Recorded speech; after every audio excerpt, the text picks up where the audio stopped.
வாசிக்கும்படியாக குறிக்கப்பட்ட 4ஆம் வேத பாடம் லூக்கா எழுதின சுவிசேஷம் 2ஆம் அதிகாரம் 15ஆம் வசனம் முதல் 20ஆம் வசனம் வரை. லூக்கா எழுதின சுவிசேஷம் 2ஆம் அதிகாரம் 15ஆம் வசனம் முதல்.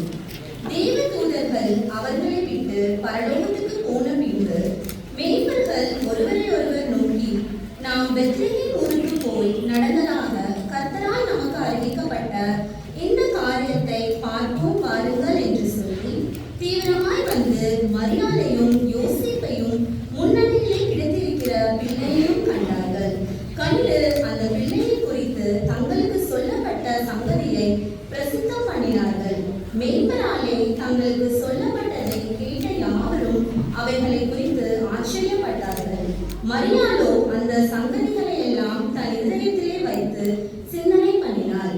மேய்ப்பர்களும் தங்களுக்கு சொல்லப்பட்டதின்படியே கேட்டு கண்ட எல்லாவற்றுக்காகவும் தேவனை மகிமைப்படுத்தி துதித்துக் கொண்டு திரும்பி போனார்கள்.